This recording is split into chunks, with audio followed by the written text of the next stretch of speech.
Hey guys, JP here with another video, and today we're going to give this Lexus IS250 F Sport a full detail, meaning we will be deep cleaning the rims, washing the car, giving it a clay bar treatment, a multi-stage paint correction, a ceramic coating as paint protectant, as well as a bunch of other things. What's also interesting to note is that this particular model is a 2nd gen IS, but with a 3rd generation front end, which is really cool to see and quite unique. So, first order of business is to properly clean the rims. First, we fill one bucket with just regular water. Then we fill another bucket with soap, as well as some tools to help us clean the wheels properly, including a wash mitt, a detail brush, a tire brush, and a wheel woolly. First up, we give the rims a good rinse to knock off all the standing dirt that is on the rims. This way the actual cleaning products don't have to fight their way through a layer of dirt that is simply removed with water. Then we add CarPro Iron X to loosen up the embedded iron particles on the rims. These iron particles are often brake dust, and it's essential you occasionally treat your rims with a product like this so the brake dust doesn't get caked onto the rims. Then we use our bucket of shampoo with a wheel woolly to clean the barrel of the rim. This woolly allows us to get to tough to reach spots, and it makes it so we're able to give every part of the wheel a thorough cleaning.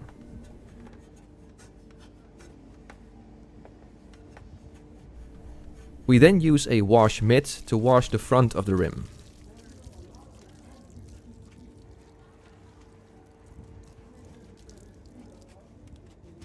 After that, we grab our detail brush to get in all the nooks and crannies, leaving no spot unchecked. So now it's time to clean the tire. We use a dedicated tire cleaner for this that loosens up the dirt that is trapped into the rubber. After that, we use our wheel brush to give the tire a good scrubbing. And after all that, we can rinse off the wheel with our pressure washer, and what we have left is one very clean wheel.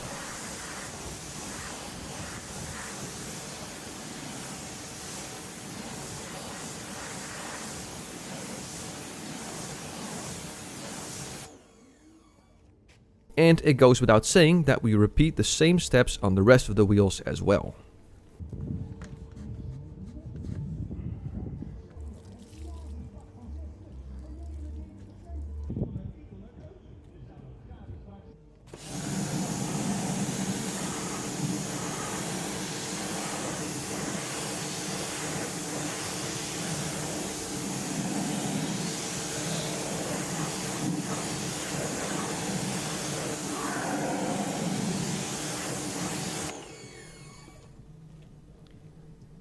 Now that the wheels are clean, we can tackle the body of the car.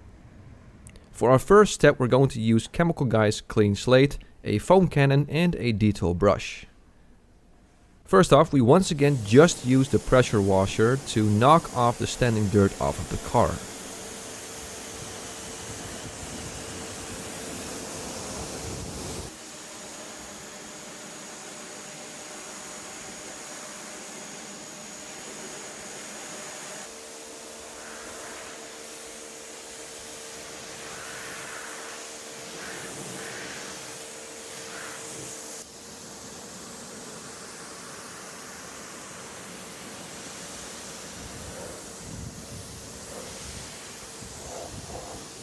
Then we use Chemical Guy's Clean Slate to cover the car in a nice foam bath. This particular product also helps in stripping previous layers of wax or sealant, which is good because we need any sort of paint protection to be removed from the body for our paint correction.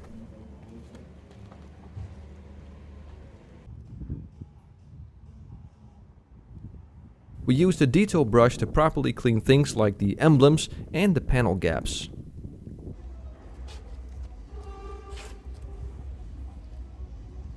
After letting it sit for a few minutes, we rinse off the car with our pressure washer once again.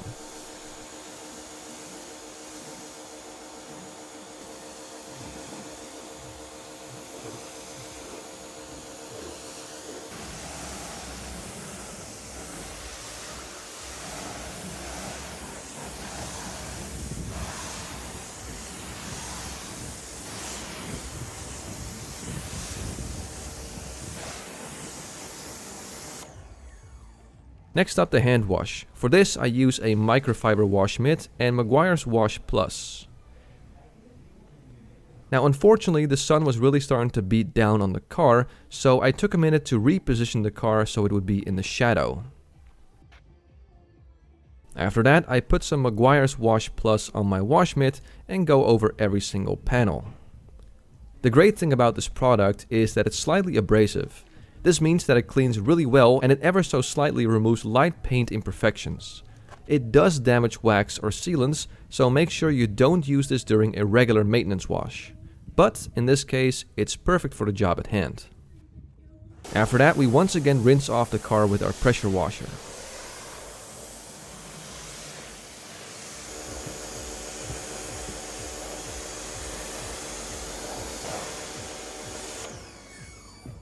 Now it's time to dry off the car. For this we have some drying towels as well as my Master Blaster sidekick. The towels are very easy in use, just drag them over the wet surface and watch them absorb all the remaining water.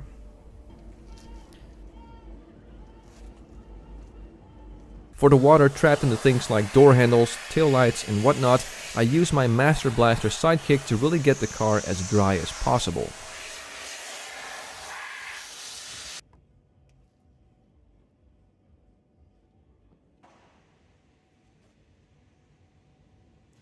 And a few minutes later, the car was inside the garage and we can start tackling the paint work.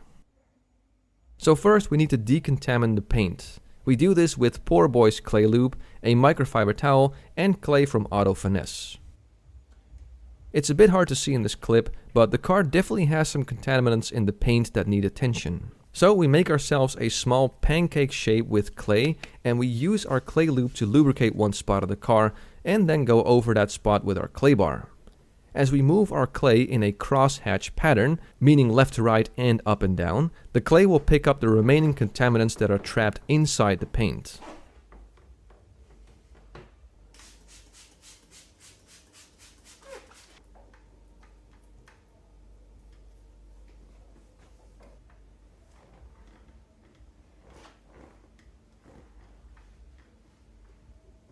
And after a bit of work, the paintwork is now free of contaminants. Time for the brunt of the work, paint correction. For this we have several polishing compounds, a few microfiber towels, a few polishing pads, masking tape, my Rupus Bigfoot DA polisher, a pad conditioner, a pad cleaner, and also a paint thickness meter. The last item is probably one of the most important things to have. This handy little machine measures the thickness of the paint, making it so you know you have enough paint on the car that you can work with before you start paint correction. A rule of thumb is that 80 microns of paint is an absolute minimum for paint correction. Luckily, the car had an average of about 170 to 180 microns of paint, which is more than enough. I then do a few test beds with some different pads and compounds to check which compound and pad I need in order to thoroughly polish the paint. And after settling on my choice of pad and compound, it's time to mask off the more sensitive areas like badges, plastic or rubber trim and whatnot.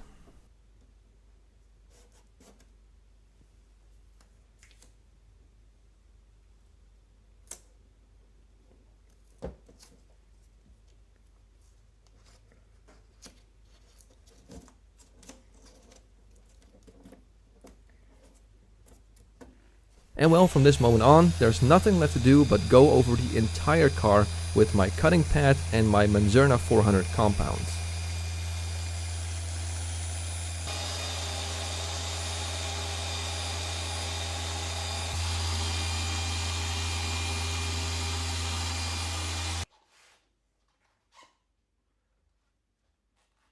For the more intricate areas, I use my Rupus Airbud Nano Polisher, which is much better at polishing smaller or more narrow parts of the car.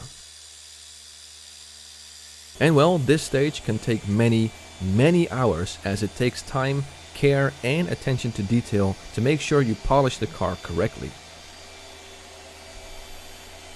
And after spending a lot of hours on the car with a cutting compound, it's now time to switch over to a finishing compound and a finishing pad. At this stage, we're no longer really focusing on removing paint defects like swirls and scratches, but now we're more focused on giving the paint as much gloss as possible.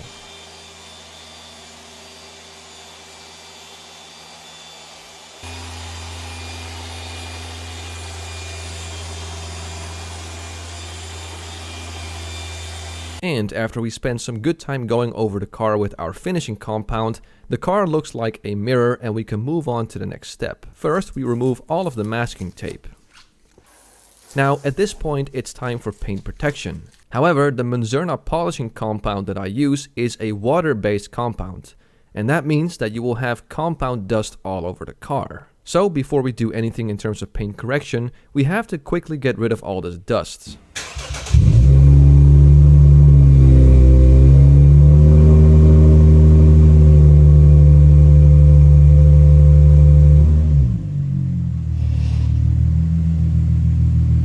So we once again cover the car in Mcguire's Clean Slate.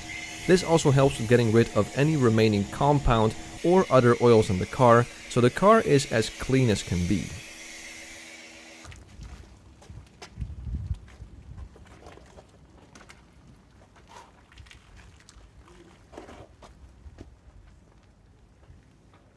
After washing it, we put it back into the garage.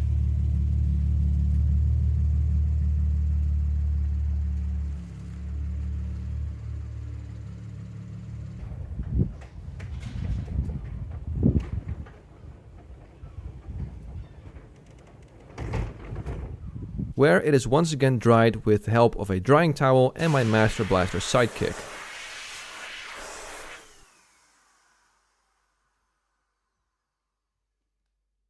So now it's finally time for paint protection. In this case, we're using a ceramic coating by Nanolex.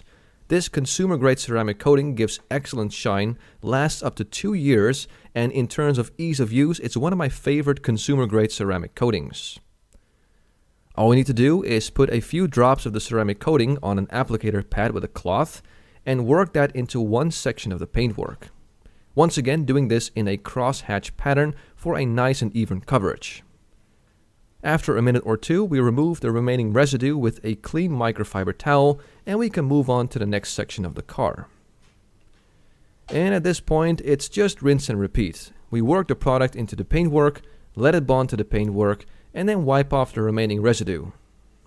After we covered the entire car, we keep the car inside for the night, so the ceramic coating has plenty of time to harden and bond to the paintwork. The next day, we add a topper to the ceramic coating for extra protection and shine. In this case, we're using CarPro's Reload. It's also pretty easy to apply. We shake the bottle to mix the chemicals, put a few sprays on a clean applicator pad, and apply that to the paintwork in a crosshatch pattern for even coverage. After a quick moment of curing, we wipe off the remaining residue with a clean microfiber towel. And like the ceramic coating, we do that for the entirety of the car. And what we're left with is a gorgeous shine and a lot of reflection. So now it's time for the last few bits and pieces, including cleaning the windows and applying some Mcguire's VRP to the plastic trim and the tires. For the windows, we simply use a window cleaner and a clean microfiber towel to give a clean and streak-free finish.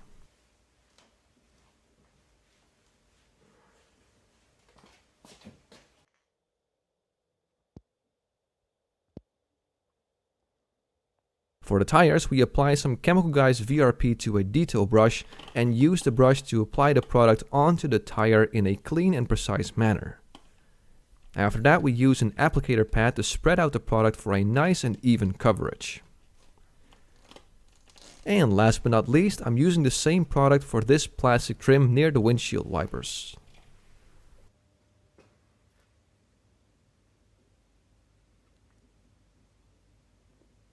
So, after more than 20 hours of work, it's time to admire the finished product.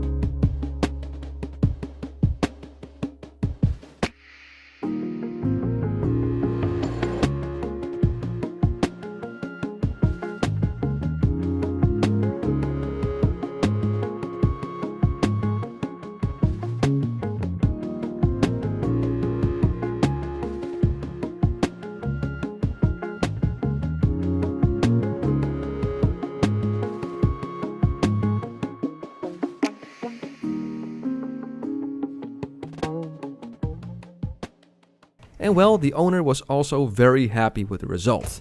And if he's happy, I'm happy too. Bling, bling. Yep. Damn. Holy shit, dat ziet er echt clean uit. Yep. Wow.